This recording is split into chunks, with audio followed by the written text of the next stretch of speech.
துரைமுருகன் டெல்லிக்கு போவதற்கான காரணம், துரைமுருகன் வீட்டுக்கு அமலாக்கத்துறை வருவதற்கான காரணமே, உதயநிதிக்கு யாரெல்லாம் இடையூறாக இருக்கிறார்களோ, கட்சி தலைமை பொறுப்பை ஏற்றுக்கொள்வதற்கு இடையூறாக இருக்கிறார்களோ அவர்களை நோக்கி இனி இடியும் ஐடியும் வரும். இந்த மழை வெள்ளத்தில் பாதிக்கப்பட்ட மக்களுக்கு அவங்க போராடினா அவங்களை கைது பண்ணுறீங்க. அவன் என்ன போராட்டம் அனௌன்ஸ் பண்ணுறீங்களா? சாகும் வரை உண்ணாவிரத போராட்டம்னு அனௌன்ஸ் பண்ணான். அவனை துண்டு கட்டாக தூக்கிட்டு போய் கைது பண்ணீங்க. அவன் தப்பு பண்ணுறான். அவன் என்ன பண்ணிருக்கணும் தெரியுமா? சாகும் வரை மது குடிக்கும் போராட்டம்னு அவன் அனௌன்ஸ் பண்ணியிருந்தான்னு வச்சுங்க. பாட்டிலுக்கு 10 ரூபாய் எக்ஸ்ட்ரா வருதுன்னு சொல்லிட்டு டாஸ்மார்க்குக்கு உங்கள் காவல்துறை பாதுகாப்பு கொடுத்தது போல் உங்களுக்கு பாதுகாப்பு கொடுத்துருக்க வழி வகையும் நடந்திருக்கலாம். Maybe may not be. அடுத்தடுத்து 2025 முடிவதற்குள் எத்தனை அமைச்சர்கள் மீது வழக்கு பதியப்படுகிறது, எத்தனை அமைச்சர்கள் தொடர்பாக வழக்குகள் நிலுவையில் நின்று இப்போவோ அப்போவான ஒரு விஷயம் போக போகுது. இதை காரணமாக வச்சு எத்தனை பேர் சீனியர் முடிச்சு இல்லாமல் இந்த முறை 2026க்கு எவ்வளோ புதிய நபர்களுக்கு வாய்ப்பு கொடுக்கப்படும் நீங்கள் பாருங்கள். கருப்பை பார்த்து உங்களுக்கு எவ்வளோ பயம்னாக்கா, எனக்கு இயல்பாக இருக்கக்கூடிய ஒரே கேள்வி தான், நீங்கள் உங்கள் கொடி கலரை மாற்றுறீங்களோ இல்லையோ, திமுக கருப்பு சிவப்பு கொடி கலர் இருக்குது, அதுக்கு கருப்பை தூக்குறீங்களா இல்லையான்றதான் 2ஆம் பட்சம். ஒருவேளை கலைஞர் உயிரோடு இருந்திருந்தால், அந்த நிகழ்ச்சிக்கு பங்கு பெற்றால் கருப்பு கண்ணாடியை கழட்டுங்கன்னு சொல்லியிருக்கீங்களா? இங்கே நாங்கள் கூட்டணி உங்களோடு வைத்ததே பிஜேபி என்ற ஒரு கட்சி பெரிதாக இங்கே மக்களை கபலீகரம் செய்யக்கூடாது தான் உங்களோட கூட்டணி வச்சோம். ஆனால் இன்றைக்கு பிஜேபி செய்யலை. ஆனால் எல்லா விஷயத்தையும் திமுக போர்வேல் நீங்கள் இருந்துக்கிட்டு திராவிடம் சொல்லிட்டு சமூக நீதினு சொல்லிட்டு நீங்கள் செய்து கொண்டு இருக்கிறீர்கள். இன்னும் சொல்லப்போனால் கனிமொழி அவர்களுடைய பிறந்தநாளுக்கு நேற்று ஸ்டாலினுடைய காலில் விழுந்து ஆசீர்வாதம் வாங்குறதை மட்டும் கட் பண்ணிட்டு போடுறாங்க. திமுகவை தனித்து கூட்டணியை உடைப்பேன்னு சொல்லி விஜய் சொல்லிட்டாரு. அப்போ கூட்டணியை உடைப்பேன்னு சொல்லிட்டு அந்த கூட்டணி அதிமுக கூட போயிடுச்சுன்னா அதிமுக ஜெயிச்சிடும். அதிமுக கூட போகாமல் இருக்குன்னா என்ன பண்ணணும்? கூட்டணி உடைஞ்ச மாதிரி காட்டணும், ஓட்டு உடையணும். ஸ்டாண்டர்டாக திமுக இருக்கிற ஒரு 20% அப்படியே இருக்கும். விஜய் பிஜேபி எதிர்க்கிறாப்புல, சீமான் கடுமையாக பேசுகிறாப்புல. அப்படி இருக்கும்போது விஜயையும் சீமானையெல்லாம் அதிமுக கூட பரவாயில்லன்னு வச்சுங்களேன். அதிமுக ஏற்கனவே கூட்டணியில் இருந்திருக்கிறாங்க. ஆனால் விஜயும் சீமானையும் சேர்த்து அந்த பிஜேபி அலையன்ஸ்குள்ளே கொண்டு வரதுக்கான வேலையை செய்கிறாராம். இது கூட அதிமுகவையும் சேர்த்து இவங்க எல்லாத்தையும் ஒன்றிணைக்கக்கூடிய வேலையை ரஜினி செய்கிறாராம். ரஜினிக்கு தானே வேலை?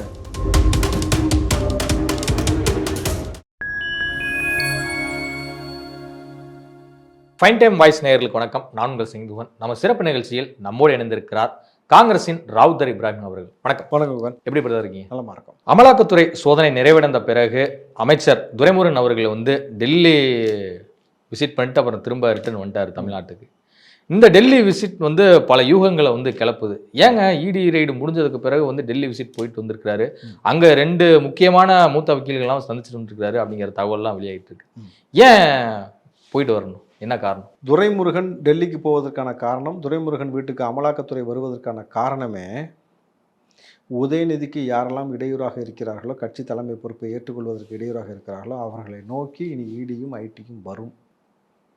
உதயநிதிக்காக உள்ளடி வேலை செய்யப்படுகிறது. இங்கு தரவுகளை இங்கிருந்து எடுத்து எங்கே அனுப்பணுமோ மத்திய அரசுக்கு அனுப்பிட்டா ஆதாரத்தின் அடிப்படையில் இடி வருமா வராதா?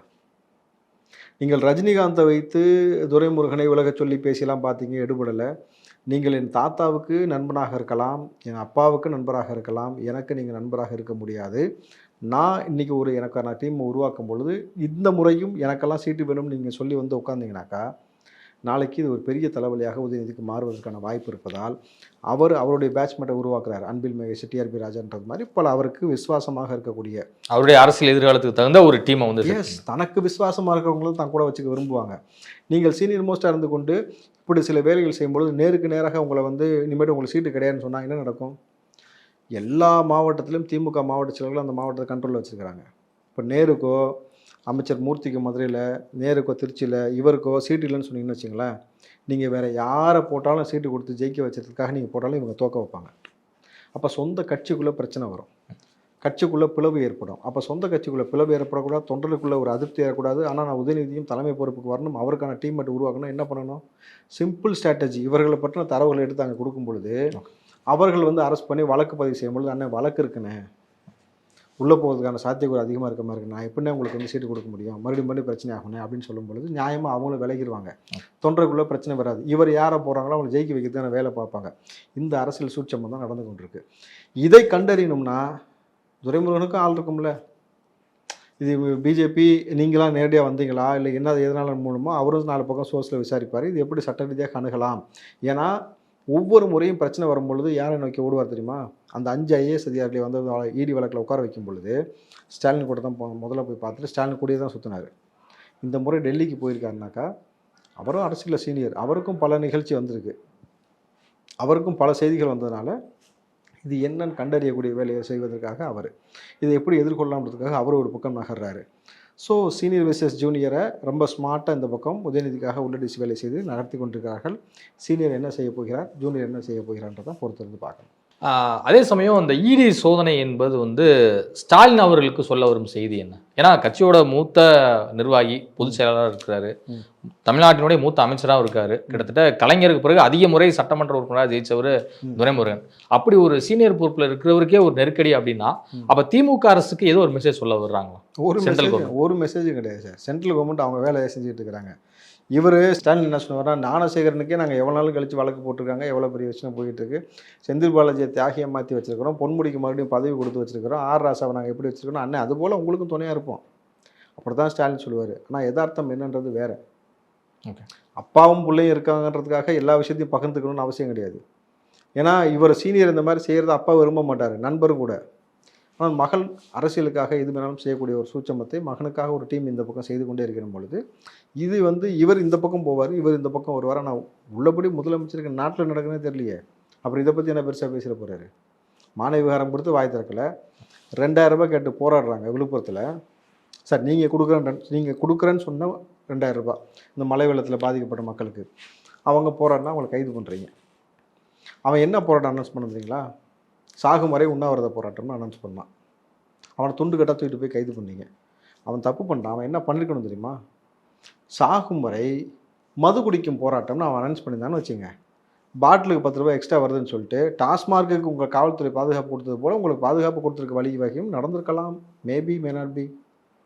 ஆனால் இவன் வந்து சாகும் வரை உண்ணாவிரதம் போராட்டம்னா உடனே அரெஸ்ட்டு, மக்கள் போராட்டம் அரெஸ்ட்டு, மாற்றுத்திறனாளி போராட்டம் அரெஸ்ட்டு, செவிலியர் மருத்துவர் போக்குவரத்து போராட்டம் அரெஸ்ட்டு. இதுதான் தமிழ்நாடு நடந்து கொண்டிருக்கும் பொழுது என்ன தமிழ்நாட்டுக்கு பிடிச்ச சாபக்கேடு வேறு என்ன சொல்ல முடியும்? இந்த இடி சோதனை என்பது பல உள்குத்துகள் நிறைந்ததான் நீங்கள் சொல்ல வரீங்களா? ஆமாம், நிச்சயமாக இது திமுகக்கான சோதனை தான். அது பல உள்குத்துருக்குகள், பல விஷயம் நடந்து கொண்டிருக்கு. நீங்கள் பாருங்கள், அடுத்தடுத்து 2025 முடிவதற்குள் எத்தனை அமைச்சர்கள் மீது வழக்கு பதியப்படுகிறது, எத்தனை அமைச்சரை தொடர்பாக வழக்குகள் வந்து நிலுவையில் வந்து நின்று இப்போவோ அப்போவான ஒரு விஷயம் போக போகுது. இதை காரணமாக வச்சு எத்தனை பேர் சீனியர் மோஸ்ட் இல்லாமல் இந்த முறை 2026க்கு எவ்வளோ புதிய நபர்களுக்கு வாய்ப்பு கொடுக்கப்படும் நீங்கள் பாருங்கள். டிஎம்கேல நிச்சயமாக டிஎம்கேல தான். டிஎம்கேல காலங்காலமாக உதயநிதிக்கு விசுவாசமாக இருக்கக்கூடிய நபர்களுக்கான இல்லை, ஒரு 20 வருஷத்துக்கு மேலே உழைச்சாதானே அந்த ஒரு பொறுப்புக்கே எம்எல்ஏ எம்பிங்கிற பொறுப்புக்கே வர முடியுது. திமுக 20 வருஷம் உழைக்காமே உதயநிதிக்கு துணை முதலமைச்சராக வரலையா? திமுக அந்த மாதிரி விஷயம்லாம் சாத்தியம் சார். நீங்கள் வந்து கூட இருந்து அணுகுமுறையாக இருந்தாலே போதும். உங்களுக்கு தேவையான விஷயத்தெல்லாம் கும்புற குருசாமி நீங்கள் சொன்னீங்கன்னாக்கா உங்களுக்கு எல்லா விஷயமும் கிடைக்கும். இந்த முறை நிச்சயமாக சேகர்பாபுக்கு சீட்டு கொடுப்பாங்க சார். சேகர்பாபு எவ்வளோ விசுவாசின்னு உங்களுக்கு தெரியும்ல, அவர் கொடுப்பாங்க. யாருக்கெல்லாம் கொடுக்க மாட்டாங்கன்னு ஒரு லிஸ்ட்டு எனக்கும் தெரியும். வெயிட் பண்ணி பாருங்கள். எழும்பூர் மியூசியத்தில் நடந்த ஒரு விழாவில் வந்து பங்கேற்க பலர் வந்து போயிருந்தாங்க. மக்கள் எல்லாருமே திரண்டு போயிருந்தாங்க அந்த விழாவில் போய் கலந்துக்கணும் அப்படின்னு சொல்லி. அங்கு கலந்து கொண்ட பலர் வந்து கருப்பு பேக்கு, அப்புறமேல் கருப்பு கொடை, அப்புறம் பெண்கள் வந்து கருப்பு துப்பட்டாலாம் அணிஞ்சிட்டு போயிருந்துருக்காங்க. இதெல்லாம் நீங்கள் வந்து பிளாக் கலரில் ஏன் கொண்டு வர்றீங்கன்னு சொல்லிட்டு அங்கேருந்த பாதுகாப்பு பணியில் இருந்த போலீஸார் வந்து பிடுங்கி வச்சுருக்காங்க. இது பெரும் பரபரப்பை வந்து ஏற்படுத்தியிருக்கு. ஏன் கருப்பு நேரத்துக்கு இவ்வளோ ஒரு கட்டுப்பாடு? ஏன் கட்டுப்பாடு? முன்பு ஒரு காலம் இருந்தது சார். இந்த காலத்தில் மாராப்பு அணிவதற்கு தடை, ஜாக்கெட் போட முடியாது. அது தோல் சிலை போராட்டமாக இருக்குது, வரலாறு இருக்குது. உங்களுக்கு வந்து என்ன சொல்கிறது, ஜாக்கெட் போடுறதுக்கு அனுமதி கிடையாது, மாராப்பு போடுவதற்கு அனுமதி கிடையாது பெண்களுக்கு. அது எந்த காலம்னு உங்களுக்கு தெரியும். இன்றைக்கு எந்த நூற்றாண்டில் நம்ம இருக்கிறோம்? 2025. 2025 நீங்கள் போடுறாங்களே ஷால் துப்பட்டா, அதற்கு பேர் என்ன? மாராப்பு தான். 2025 மாராப்பு போடுவதற்கு தடை. யாரால்? உங்கள் ஆட்சியில் முதல்வர் பங்கு கொண்ட விஷயத்தில் நடக்குது. இது எவ்வளோ வேடிக்கையாக இருக்குது உங்களுக்கு புரியுதா? உங்களுக்கு யாருடைய அனுமதியின் பேரில் வந்து பெண்களின் மாராப்பை நீங்கள் கழட்டினீங்க? காவல்துறை யாருடைய கட்டுப்பாட்டில் இருக்குது? இன்றைக்கு காவல்துறை அதுக்கு ஒரு விளக்கம் ஒன்று கொடுக்குது. அதீத முன்னெச்சரிக்கை நடவடிக்கையால் காவல்துறை இப்படி செய்து விட்டார்கள். ப்ரெஸ் ரிலீஸ் கொடுத்துருக்காங்க. அதீத முன்னெச்சரிக்கை நடவடிக்கையா, தேவைக்கு அதிகமான முன்னெச்சரிக்கையை நாங்கள் செஞ்சிட்டோம் அப்படின்றாங்க. அதீதமாக தேவைக்கு அதிகமாக முன்னெச்சரிக்கையாக ஒரு செய்தி எது தெரியுமா வந்துச்சு? ஃப்ளைட் மோடில் இருந்துச்சுன்னு ஒருத்தர் சொன்னார்ல, கமிஷனராக யார் சார் அவர்? அருண். ஃப்ளைட் மோடில் இருந்துச்சுன்னு சொன்னார் பார்த்தீங்கன்னா, அதுதான் அதீத முன்னெச்சரிக்கை நடவடிக்கையாக நீங்கள் முந்திக்கிட்டு வந்து சொன்ன விஷயம். இது எப்படி அதீத முன்னெச்சரிக்கை நடவடிக்கை? ஒரு யதார்த்தமான ஒரு நடக்கக்கூடிய சம்பவத்தை பேசுகிறாங்க குஹன். பெண்கள் மீது அதுவும் குறிப்பாக மாணவ பிள்ளைகள் மீது அவங்க அணியக்கூடிய உடையை அந்த எடுக்க சொன்னாக்கா எவ்வளோ பெரிய சென்சேஷனல் நியூஸ் ஆகும்னு எல்லா காவல்துறையில் வேலை செய்கிறவங்களுக்கும் தெரியும். அப்போ உங்களுக்கு இன்ஸ்ட்ரக்ஷன் கொடுக்கப்படாமையே காவல்துறை போய் அவருங்கன்னு சொல்லியிருப்பாங்க, ஷாலெல்லாம் எடுத்து வைங்கன்னு சொல்லிட்டு. இன்ஸ்ட்ரக்ஷன் கொடுக்காம நிச்சயமாக காவல்துறை தனிப்பட்ட முறையில் செய்ய மாட்டாங்க. செஞ்சாக்கா ஒரு காவலர் அப்படி தனிப்பட்ட முறையில் செஞ்சால் ஒரு வேலையை போயின்னு அவருக்கு தெரியும். புரியுதுங்களா? அந்த பாதுகாப்பில் இருந்த நபருக்கு ஒருத்தர் இன்ஸ்ட்ரக்ஷன் கொடுத்துருப்பாரு, ஒரு ஹெட், அவருக்கு இன்னொரு ஆள் இன்ஸ்ட்ரக்ஷன் கொடுத்துருப்பாரு. சொல்லாமல் இது நடக்காது. அப்போது கருப்பை பார்த்து உங்களுக்கு இவ்வளோ பயம்னாக்கா எனக்கு இயல்பாக இருக்கக்கூடிய ஒரே கேள்வி தான், நீங்கள் உங்கள் கொடி கலரை மாற்றுறீங்களோ இல்லையோ, திமுகவில் கருப்பு சிவப்பு கொடி கலர் இருக்குது, அதுக்கு வந்து கருப்பை தூக்குறீங்களா இல்லையான்றதுலாம் ரெண்டாம் பட்சம். ஒருவேளை கலைஞர் உயிரோடு இருந்திருந்தால் அந்த நிகழ்ச்சிக்கு வந்து பங்கு பெற்றால் கருப்பு கண்ணாடியை கழட்டுங்கன்னு சொல்லியிருப்பீங்களா? அதீத முன்னெச்சரிக்கை நடவடிக்கை செஞ்சுருப்பீங்களா? செஞ்சுருக்க முடியுமா? என்ன கருப்பு பார்த்தா உங்களுக்கு அவ்வளோ பயம்? என்ன உங்களுக்கு கருப்பில் அவ்வளோ பிரச்சனை இங்கே இருக்குது? சார் இங்கே இதுதான் சொல்கிறேன்ல, இதுதான் சொல்கிறேன். ஆதி காலத்தில் பெண்களுடைய ஜாக்கெட் அணிய தடை, மாறாப்பு போடுவது தடைனா அது இன்றைக்கும் ஒரு விஷயம் நடக்குதுனாக்கா திமுக ஆட்சியில் தான் முதல் முறை நடக்குது. திமுக ஆட்சியில் தான் விவசாயம் மீது குண்டர் சட்டம் போட்டது முதல் முறை நடந்துச்சு. மாறாப்பை போட்டு இப்போ போடக்கூடாதுன்னு சொல்கிறது திமுக ஆட்சி தான் முதல் முறை நடக்குது. திமுக ஆட்சியில் தான் முதல் முறையாக 12 மணி நேர வேலை இம்ப்ளிமெண்ட் பண்ண பார்த்தாங்க. திமுக ஆட்சி தான் முதல் முறையாக வரலாற்றில் இல்லாத அளவுக்கு டெட்ரா பேக்கை சாராயத்தை வந்து டெட்ரா பேக்கில் கொண்டு வரலாமான்னு எடுத்துனாங்க. இதெல்லாம் வரலாற்று பதிவு. இதில் ஸ்டாலின் சொன்ன விஷயம் முக்கியமாக அதை பேசணும் சார். அந்த நிகழ்வை கலந்து கொண்டு அவர் சொன்னார், ஆரியமும் சமஸ்கிருதமும் மூலம் என்பது கற்பனையே. சிந்து சமவெளியில் இருந்த காளைகள், அங்கே காளைகளுடைய சின்னம் இருந்திருக்கு. அந்த காளைகள் வந்து திராவிடத்தின் சின்னமாக கிட்டத்தட்ட தாமிரபரணி நாகரிகத்தில் கிட்டத்தட்ட 3600 ஆண்டுகளுக்கு முற்பட்டு இருந்தது வந்து அதாவது 3600 ஆண்டுக்கு முற்பட்டது வந்து இந்த காளையின் சின்னம் வந்து திராவிடத்தின் சின்னமாக. 3600 வருஷத்துக்கு முன்னாடி திராவிடம் இருந்துச்சு. புரியுதா உங்களுக்கு? இது வந்து தமிழனுடைய சின்னம். தமிழன் தமிழுடைய மரபு தமிழுடைய சின்னத்தை பதிச்சிருக்கான். அதை வந்து எப்படி வரலாற்றில் இப்போ திருடுறாங்கன்னு பாருங்கள். திராவிடத்தின் சின்னம்னு சொல்லிட்டு எவ்வளோ மோசமான ஒரு போக்கு, புரியுதா? இந்த பக்கம் வந்து மாறாப்பாவுக்கணுமா, இந்த பக்கம் வந்து வரலாறு முழுக்க இவங்க திராவிடத்துடைய சாயத்தை பூசக்கூடிய வேலையை தான் திமுக செய்து கொண்டிருக்குன்னு தான் சொல்லணும். அப்படின்னும் பொழுது இங்கே பிரச்சனையே திமுக தான். இவங்க ஒரு ஆள் உள்ளே வந்ததுக்கப்புறம் எல்லா வரலாறையும் மாற்றுவாங்க. தேவைன்னா மாடர்ன் டேட்டுக்கு முன்னாடி ஒரு செல்ஃபி, தேவைன்னா எல்லா வேலையும் பண்ணக்கூடிய வேலை, எல்லா இடத்துலையும் திராவிடம், எல்லா இடத்துலையும் கலைஞர் பேர்னும் பொழுது அப்போது இதே இப்படியே விட்டுட்டோன்னு வச்சுங்களேன், நாளைக்கு எல்லாத்துக்கும் திராவிடன்னு சொல்லி நெஞ்சில் பச்சை குத்தி, கையில் பச்சை குத்தி, அவன் மட்டும் தான் ஊருக்குள்ளே இருக்கணும், இல்லாட்டி வேறு எவனும் இருக்கக்கூடாது பச்சை குத்தாடின்ற ஒரு நிலைமை கூட வந்துடும். சர்வாதிகார போக்கு தான் நடந்து கொண்டிருக்கிறது. வன்மையாக அதை கண்டிக்கிறேன். திமுக அரசை விமர்சிக்கும் சிபிஎம்க்கு கடும் கண்டனங்களை பதிவு செஞ்சிருக்கிறது திமுகவினுடைய அதிகாரப்பூர்வ நாளேடான முரசொலி. இந்த கட்டுரை வந்து பெரும் சலசலப்பை வந்து ஏற்படுத்தியிருக்கு. நீங்கள் எப்படி பார்க்குறீங்க? இன்றைக்கு மக்களுடைய போராட்டம், மக்கள் எடுக்கக்கூடிய முன்னெடுப்பை வந்து கூர்ந்து கவனித்த பிறகு இன்றைக்கு சிபிஎம் வந்து பேச ஆரம்பிச்சிருக்காங்க. இல்லை, உங்களுடைய பேச்சு என்பது எதிர்க்கட்சிகளுக்கு துணை போகும் அளவுக்கு இருக்குது அப்படிங்கிறதுல வந்து குறிப்பிட்டிருக்காங்க. என்னன்ட்டு இப்படி தான் நீங்கள் பேசணும் இல்லையா? அவங்க கேட்கக்கூடிய விஷயம் ஒரே கேள்வி, மக்கள் போராடுவதற்கு எதுக்கு தடை? ஜனநாயக நாடு. உங்களுக்கு கம்யூனிஸ்ட் கட்சி போராட்டத்தை முன்னெடுத்தே வளர்ந்த கட்சி. ஒவ்வொரு மக்கள் பிரச்சனைக்கும், விவசாய பிரச்சனைக்கும், தொழிலாளர் பிரச்சனைக்காக குரல் கொடுக்கக்கூடிய கட்சி. ஒரு மாணவிக்காக குரல் கொடுக்கும் பொழுது நீங்கள் அடக்குமுறையை கையாளுகிறீங்கன்னா, அப்போ இதைத்தான் வரலாற்றில் வந்து நாளைக்கு நாங்கள் இருக்கும் போது இதை செய்றீங்கனாக்கா நாளைக்கு வந்து எங்களையும் இப்படி தானே முடிச்சு விட பார்ப்பீங்கன்னும் பொழுது இதை நான் அனுமதிக்க மாட்டேன்றாரு.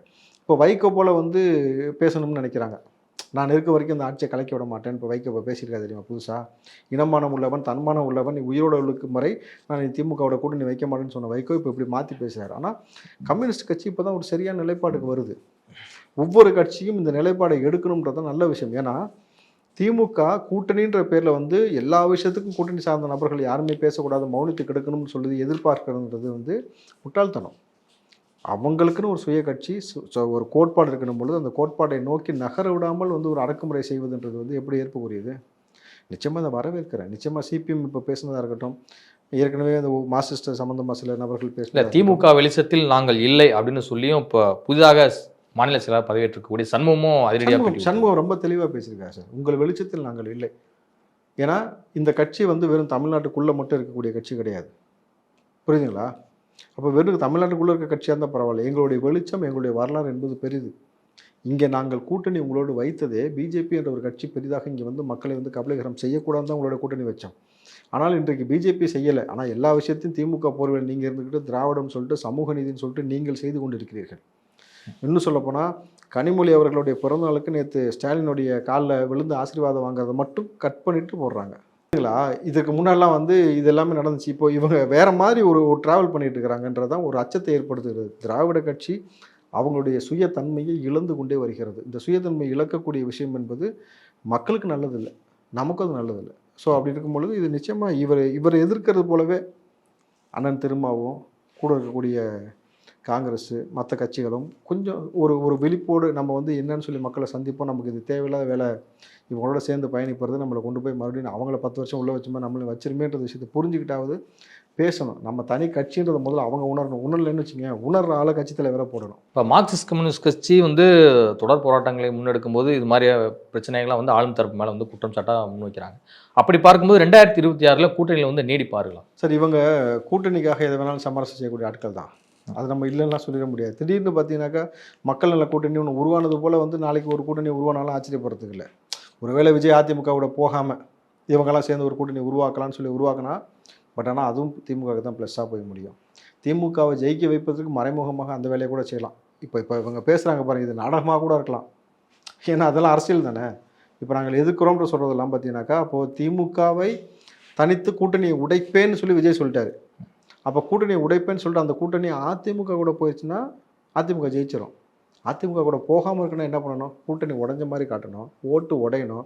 ஸ்டாண்டர்டாக திமுக இருக்கிற ஒரு 20% அப்படியே இருக்கும், அதிமுக இருக்கிறது அப்படியே இருக்கும். அடுத்து ஒரு கூட்டணி வர்றது தான் ஒரு டிசைடிங் அத்தாரிட்டியாக மாறும். அது வந்து அப்போ விஜய் கூட இவங்கெல்லாம் போய் ஒரு கூட்டணி வச்சுட்டாங்கன்னு வச்சுங்களேன், நாளைக்கு விடுதலை சிறுத்தையோ மார்க்சிஸ்டோ இந்த மாதிரி கம்யூனிஸ்ட்டோ எல்லாருமே அங்கே போய் அவங்க ஒரு தனியாக ஒரு கூட்டணி ஃபார்ம் பண்ணுறாங்க சில பிற கட்சிகள்லாம் பொழுது. இப்போ ஓட்டு 3 பிரியுது. ஒரு பக்கம் அண்ணன் சீமான் ஒரு பக்கம் இருக்கிறாரு, இந்த பக்கம் பிஜேபி இருக்குது. அப்போ மேஜராக பார்த்தீங்கன்னாக்கா பெருவாரியாக மறுபடியும் திமுக உள்ளே வந்து வருவதற்கான ஆட்சியை பிடிப்பதற்கான எல்லா வழிவகையும் இருக்கணும் பொழுது இது நாடகமா இல்லை உண்மையான போராட்டமான்றதை காலம் தான் முடிவு செய்யும். எதிர்க்கட்சிகளின் தூதுவரா ரஜினி அப்படின்னு சொல்லி நேற்றிலிருந்து ஒரு செய்தி பரபரப்பாக போயிட்டு இருக்கு. இது குறித்து விசாரிக்கும் போது பல எதிர்க்கட்சிகள் வந்து ரஜினியிடம் வந்து இந்த கட்சியை வந்து நம்ம கூட கொஞ்சம் பேச வைங்க அப்படிங்கிற மாதிரி சொன்னதாலாம் ஒரு தகவல் போயிட்டு இருக்கு. மீண்டும் ரஜினி வந்து ஒரு அரசியல் களத்தில் பழிச்செடுக்கிறார். மீண்டும் ரஜினி வந்து அரசியலுக்குள்ள வராரானாக்கா நிச்சயமா இல்லை. அரசியலுக்கு வர மாட்டார். பட் அவர் மூலியமா ஒரு பொலிட்டிக்கல் கேம் உள்ள நடக்குதான்னு கேட்க. அவர் மூலமா திமுக ஒரு கேம் பண்ணாங்க. என்ன கேம் பண்ணாங்கனாக்கா, துரைமுருகன் அங்கேருந்து வெளியில் போக சொல்லி அவரை கூப்பிட்டு வந்து பேச வச்சாங்க. வயசானதுக்கப்புறம் துரைமுருகன் இப்படி உட்காந்துட்டு இருக்கிறான்ற மாதிரி. துரைமுருகன் பதில் கவுண்டர் கொடுத்துட்டாரு, பல்லு போனாலாம் நடிக்கும்போது நான் அரசியல் இருக்கக்கூடாதான்னு. ஸோ இப்போ அரசியல் வந்து வேறு மாதிரி ஒரு கட்டம் போச்சு. ஆனால் ரஜினி அவர்கள் இந்த மாணவி விவகாரம் நடந்த பிறகு தொடர்ச்சியாக ஒவ்வொரு பாலியல் அத்துமீறலாக இருக்கட்டும் அல்லது போதை பிரச்சனையாக இருக்கட்டும் அதிகமாக போகும்பொழுது கூர்ந்து கவனித்து ஒரு சரியான நேரத்தில் ஒரு நிலைப்பாடு எடுத்து இன்னாருக்கு ஆதரவுன்றதை ரஜினி பதிவு செய்கிறது காலங்காலமாக நடக்குது. ஒவ்வொரு எலெக்ஷனுக்கும் அப்படி தான். ஒரு முறை ஜெயலலிதாவுக்கு ஆதரவு தெரிவித்து வெற்றி வாய்ப்பு கிடைச்சிது, கலைஞருக்கு ஆதரவு தெரிவித்து ஒரு முறை வெற்றி வாய்ப்பு கிடைத்தது. அப்போ ரஜினி இந்த முறை இந்த புத்தாண்டுக்கு அவர் போட்ட பதிவு, இந்த செய்திக்கு காரணமே இந்த பதிவு தான். அவர் பதிவு போடுறாரு, கெட்டவன் நல்லவன் ஆண்டவன் சோதிப்பான கைவிட மாட்டான், கெட்டவனுக்கு அள்ளியல் கொடுப்பான கை விட்டுருவான் அப்படின்ற பதிவை போடுறாரு. அவருடைய படவசனம் தான். இப்போ போடும் பொழுது அப்போ கெட்டவனுக்கு அள்ளியல் கொடுத்துருக்குறான் அப்படின்றது யாரை? இந்த ஆட்சியை மையப்படுத்தி வர மாதிரி இருக்குது. 2024 உங்களை கை விட்டுருவான்றதை மறைமுகமாக சொல்கிறாருன்னும் பொழுது அப்போ ரஜினியை டேமேஜ் பண்ணால் என்ன பண்ணணும்? ரஜினி எல்லாரும் கழுவி ஊற்றுற மாதிரி விஷயம் செஞ்சால் தான் அரசியலுக்குள்ளே பேச மாட்டானும் போது ரஜினியை கிரிட்டிசைஸ் பண்ணி திட்டணும்னாக்கா அவருக்கும் பிஜேபிக்கு நெருக்கமான உறவு இருக்குன்ற மாதிரி ஒரு விஷயத்தை கட்டமைச்சு ரஜினி அவர்கள் எல்லோரையும் வந்து ஒருங்கிணைக்கக்கூடிய வேலையை செய்கிறாரு. ரஜினிக்கு என்ன காசு இல்லையா? உங்கள்ட்ட கவர்மெண்ட்டை பென்ஷன் கொடுன்னு கேட்டாரா? மாதம் 1000 ரூபா ஊக்கத்தொகை கொடுன்னு கேட்டாரா? இது அவருக்கு தேவையற்ற செயல். அதுவும் எப்படி விஜய் பிஜேபி எதிர்க்கிறாப்புல, சீமான் கடுமையாக பேசுகிறாப்புல. அப்படி இருக்கும்போது விஜயையும் சீமானையும் அதிமுக கூட பரவாயில்லன்னு வச்சிங்களா, அதிமுக ஏற்கனவே கூட்டணியில் இருந்திருக்கிறாங்க. ஆனால் விஜயும் சீமானையும் சேர்த்து அந்த பிஜேபி அலையன்ஸ்குள்ளே கொண்டு வரதுக்கான வேலையை செய்கிறாராம். இது கூட அதிமுகவையும் சேர்த்து இவங்க எல்லாத்தையும் ஒன்றிணைக்கக்கூடிய வேலையை ரஜினி செய்கிறாராம். ரஜினிக்கு தானே வேலை? அவருக்கு வேலை வெட்டி இல்லை. அப்போது இது வந்து முழுக்க ரஜினி மீது ஒரு அவதூறு. ரஜினியை வந்து வேறு மாதிரி போர்ட்ரேட் பண்ணுறது. ரஜினி நீ அரசியலை பற்றியே பேசுகிறவோ அல்லது அந்த நேரத்தில் அவங்க என்ன பயப்படுறாங்க தெரியுங்களா? ஒருவேளை ரஜினி திடீர்னு விஜய்க்கு ஆதரவுன்னு சொல்லி பேசிட்டாருன்னா பெரிய சென்சேஷனாக மாறிடும். விஜய் போய் அதிமுக கூட சேர்ந்துட்டாருன்னா அது ஒரு பெரிய இது ஏற்பட்டும்போது நீ அரசியலே பேசக்கூடாது, பேசினா எங்களுக்கு சாதகமாக பேசு அப்படின்ற மாதிரி திட்டமிட்டு அவர் மேலே வந்து ஒரு கட்டவிழ்த்துப்பட்ட நாடகம் இது. நாமக்கல் மாவட்டம் திருச்செங்கோட்டில் வந்து ஒரு போதை ஆசாமி என்ன பண்ணியிருக்காருன்னா கவர்மெண்ட் பஸ்ஸவே எடுத்துட்டு கொஞ்சம் தூரம் ஓட்டிட்டுலாம் போயிருந்துருக்காரு. ஏன்னா பஸ்ஸை காணான்னு சொல்லிட்டு அந்த அந்த ஆன் டியூட்டியில் பணியாற்றிருந்த டிரைவரும் கண்டக்டர் அப்புறம் ஓடி போய் எவ்வளோ வழியாக பிடிச்சிட்டாங்க. இந்த சம்பவத்தை எப்படி பார்க்குறீங்க? அதே சமயம் இன்னொரு விஷயம் கேட்டு முடிச்சிடுறேன். பழனியில் வந்து சட்டவிரோதமாக ஒரு தனியார் பாரில் வந்து நுழைந்து பணியாளர்களை தாக்கிய விவகாரத்தில் பாஜக மாவட்ட தலைவர் வந்து கைதும் செய்யப்பட்டிருக்காரு, வழக்கு பதிவு ஆகியிருக்கு. என்ன எப்படி பார்க்குறீங்க? காலையில் 9 மணிக்கெலாம் பாரை திறந்து வச்சுருக்காங்கன்னு அவர் காட்டுறாரு. இன்றைக்கு அவரை வந்து கைது செய்கிறீங்க. எப்படி நீங்கள் வந்து காட்ட போச்சு அப்படின்ற மாதிரி, எங்கள் ஆட்சி இப்படி தானே போய் கொண்டு இருக்கிறது அப்படின்றது. இந்த பக்கம் போதையில் வந்து பஸ் எடுத்துகிட்டு போயிட்டான். சரி, இதுக்கெல்லாம் மூல காரணம் என்ன? அவைலபிலிட்டி தானே. அவைலபிலிட்டி பொறுத்து தானே யூசேஜ். நீங்கள் காலைல 9 மணிக்கே திறந்து வச்சிங்கன்னா அவன் குடிப்பான், குடிச்சிட்டு பேருந்து எடுப்பான். நாளைக்கு வந்து அவன் நல்ல வேலைக்கு எனக்கு காக்கி சட்டை போட்டுதான்னு வச்சுங்களேன், டிரைவர் மாதிரியே எடுத்து பஸ் பேசஞ்சர் இருக்கும்போது எடுத்துருந்தாருன்னா நிலைமை என்ன ஆகுது? பேசஞ்சர்லாம் இருக்கிறாங்க சார், வண்டி ரெடியாக நிற்கும் தெரியுங்களா, கண்டக்டர் டிக்கெட் போகிறதுக்காக நிற்கும் பொழுது இவன் பாட்டுக்கு ஏறி எடுத்துருந்தான்னு வச்சுங்களேன், பேசஞ்சர் நம்பி உட்காந்து கொண்டு போய்கிட்டா முடிச்சதில் இடிச்சிருந்தானா எவ்வளோ பெரிய உயிரிழப்பு ஏற்படும். இப்போ எல்லாத்துக்குமே இந்த போதைன்ற ஒரு விஷயம் தான் பிரச்சனையாக இருக்கும் பொழுது மீண்டும் மீண்டும் அதை எப்படி கட்டுக்குள்ளே கொண்டு வரணும்னு பார்க்கணும். இன்ன வரைக்கும் வந்து அந்த போதையை கட்டுக்குள்ளே கொண்டு வரதுக்கு முத்துச்சாமியும் பெருசாக முயற்சி எடுக்கலை. இப்போ மறுபடியும் செந்தில் பாலாஜி வந்ததுக்கப்புறம் எந்த முயற்சி எடுக்கலைன்னும் பொழுது அப்போது இது ஒரு வகையான திராவிட மாடல்னு எடுத்துக்கலாம்னு வச்சுங்களேன். இந்த ஆட்சியில் எங்களுக்கு எல்லா சுதந்திரமும் இருக்குது, யார் வேணால் என்ன வேணால் எடுத்து செய்யலாம், யார் வேணால் என்ன வேணால் பண்ணலாம்ன்ற ஒரு போக்கு போய்கிட்டு இருக்குன்னு தான் நம்ம பார்க்கணும். வேறு எப்படி பார்க்க முடியும்? இது நகைப்புக்குரியதாக தான் இருக்கே தவிர, ஆனால் இதில் உயிரிழப்பு ஏற்பட்டிருந்தால் யோசிச்சு பாருங்களேன். அவரே இத்தனை மணிக்கு வேலை செய்கிறாங்கன்னு காட்டுறாரு. திருப்பூரில் இந்த மாதிரி ஒரு பிரச்சனை நடந்தபோது, பல்லடத்தில் நடந்தபொழுது பத்திரிக்கையால் வெட்டுறதுக்கு நீங்கள் போனீங்க. காவல்துறை எவ்வளோ சாவாசமாக ஃபோன் பண்ணி கேட்டுச்சுன்னு தெரியும். என்ன கலர் வண்டி, என்ன மாடலு கேட்டாங்களா? இது திராவிட மாடலு அவன் சொன்னானா? அப்போது அதுபோல் வந்து உயிரிழப்பு ஏற்பட்ட பிறகு நீங்கள் நடவடிக்கை எடுத்துட்டோம் அப்படின்னு சொல்கிறது வந்து எப்பயுமே முட்டாள்தனமான விஷயம். ஒரு ஆட்சி உயிரிழப்பு நடக்காமல் தடுப்பதுக்கு தான் ஒரு ஆட்சி. காவல்துறை கண்காணிப்பு எதுக்கு நைட் ரோந்தெல்லாம் கொடுக்குறாங்க? எதுக்கு எல்லாருமே சிசிடிவி? பிரச்சனை நடந்து விடக்கூடாது என்பதற்காகத்தான். நடந்த பிறகு செஞ்சுட்டு நாங்கள் துரிதமான நடவடிக்கை எடுத்தோம்னு சொல்லி இவங்க வந்து அதுக்கு எங்களை பாராட்டுங்கன்னு கேட்குறது வெக்கப்படுற விஷயம் இல்லையா? அப்படி தான் போயிட்டு வேறு என்ன சொல்ல முடியும்? இதுவரை உங்கள் பல்வேறு கருத்துக்கள் நன்றி. நன்றி.